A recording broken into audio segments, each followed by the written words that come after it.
Hello friends, good morning. मेरा नाम नेहा है। ये बोर्ड देख के तो आप समझ ही गए होगा कि मैं कहाँ आई हूँ। तो मैं आई हूँ उज्जैन। उसके बाद हम लोग रेडी होकर हम निकल गए मंदिर की ओर। फिर मैंने तिलक विलक लगाई। तिलक लगाने के फिर हम लोग प्रसाद लिए। प्रसाद लेने फिर हम लोग मेन गेट पहुँचे। फिर हम लोग अंदर गए। इतनी भीड़ नहीं थी, बहुत कम भीड़ थी, तो हमारे दर्शन भी बहुत अच्छी तरह से हुई। फ्रेंड्स, आप लोग भी विश मांग लेना, ओके। फिर उसके बाद फिर हम लोग निकल गए वहाँ से। फिर वहाँ निकलने के बाद फिर हम काल भैरव मंदिर जा रहे हैं। उसके बाद फिर हमको ऑटो में गए, तो हम ऑटो में बैठने के बाद वो भैया ऑटो वाले भैया ने गाना चालू कर दिए। उसके बाद फिर हम लोग थोड़ी सी मस्ती करते करते फिर हम लोग पहुँच गए काल भैरव मंदिर। फिर हम लोग वहाँ दर्शन किए। दर्शन करने के बाद फिर हम लोग फ़ोटो वोटो लेने के बाद फिर हम लोगों को बहुत अच्छा लगा। फिर वहाँ मन्नत धागे बांधे।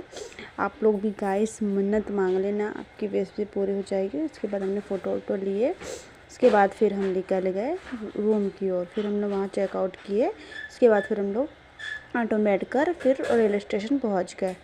फिर वहाँ हमने लिए कुछ चिप्स, कुरकुरे, बिस्किट। उसके बाद फिर हम लोग वहाँ खा रहे थे।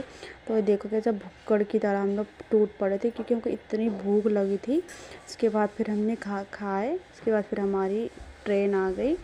ट्रेन में फिर बैठने के बाद फिर हम लोग घर पहुँचे। गाइस इतना थक गए थे। Okay friends, bye.